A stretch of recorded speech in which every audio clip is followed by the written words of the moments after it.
स्वागत है आपका हमारे इस यूट्यूब चैनल में। और आज के इस वीडियो में हम लोग पढ़ने वाले हैं क्लास 7 का चैप्टर 8 जिसका नाम है प्रतिशतता। इसका एक्सरसाइज 8.1 का क्वेश्चन नंबर 7। तो इसके पहले वाले क्वेश्चंस का वीडियो अगर आपने नहीं देखा तो लिंक डिस्क्रिप्शन में दिया गया है, वीडियो जरूर देख ले। और अगर आप इस चैनल पर नए तो इस चैनल को सब्सक्राइब करें और बेल आइकन को प्रेस करें ताकि हर आने वाले नए वीडियो सबसे पहले आप तक पहुँच जाए। तो देखिए क्वेश्चन नंबर 7 क्या है। राम के पास 2500 रुपये था, उसने अपने धन का 40% खर्च कर दिया, उसने कितने रुपये खर्च किए।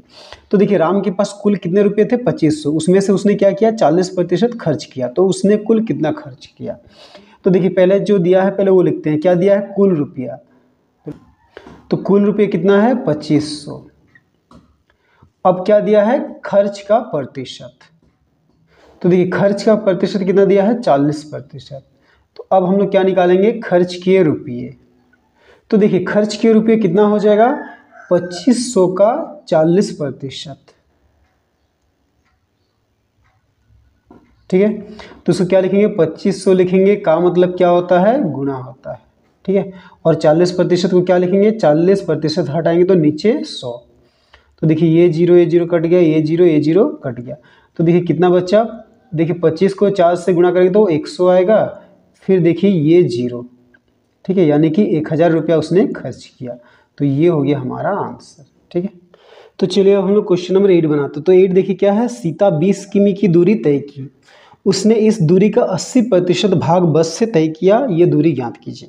तो देखिए कुल 20 किमी की दूरी है और सीता 80% भाग ये दूरी का बस से तय करती है, तो बस से वो कितनी दूरी तय करती है। तो हम लोग क्या लिखेंगे जो पहले दिया है, तो क्या दिया है कुल दूरी। तो देखिए कुल दूरी कितना दिया है 20 किमी।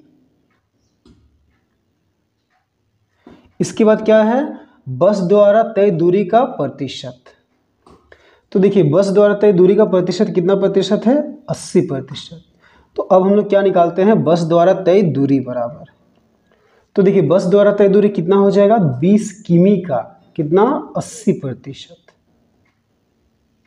ठीक है, तो इसको क्या लिखेंगे 20 लिखेंगे, का मतलब गुणा होता है, 80% मतलब कितना होता है 80/100। तो ये जीरो कट गया, ये जीरो कट गया। तो 20 को 8 से गुणा करेंगे तो 8 दूनी 16 किमी। तो ये हो गया हमारा आंसर। ठीक है, तो चलिए अब हम लोग क्वेश्चन नंबर 9 बनाते हैं। तो 9 में देखिए क्या है। कैरी ने 50 मीटर कपड़ा खरीदा जिसका 60% स्कर्ट बनाने में लगाई, तो स्कर्ट बनाने में कितना कपड़ा लगा। तो देखिए इसमें सबसे पहले हम लोग लिखते हैं क्या जो दिया है कुल कपड़ा। तो देखिए कुल कपड़ा कितना दिया है 50 मीटर। अब लिखते हैं कपड़ा बनाने में लगा, स्कर्ट बनाने में लगा कपड़ा का प्रतिशत।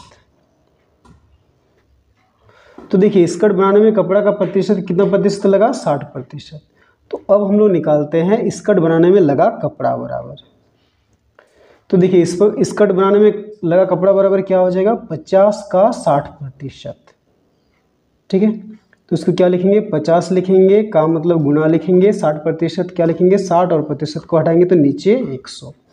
तो देखिए ये जीरो कट गया, ये जीरो कट गया। तो 5 6 कितना हो गया 30, यानी कि 30 मीटर कपड़ा से वो क्या है स्कर्ट बनाई। तो ये हो गया हमारा आंसर। ठीक है, तो चलिए अब हम लोग क्वेश्चन नंबर 10 बनाते हैं। तो 10 में देखिए क्या है। एक विद्यालय के वर्ग 7 में कुल 50 विद्यार्थियों में से 40 लड़कियां हैं, तो लड़कों का प्रतिशत ज्ञात कीजिए। ठीक है, तो एक क्लास में क्या है कुल 50 विद्यार्थी है, उसमें से लड़कियों की संख्या कितना है 40। तो हमें ये बताना है कि लड़कों का प्रतिशत क्या है। तो देखिए लड़कों का प्रतिशत निकालने के लिए उससे पहले हमें ये जानना पड़ेगा कि लड़कों की संख्या क्या है। तो चलिए सबसे पहले हम क्या लिखते हैं कुल विद्यार्थी बराबर। तो देखिए कुल विद्यार्थी कितना है 50। अब क्या लिखते हैं लड़कियों की संख्या बराबर।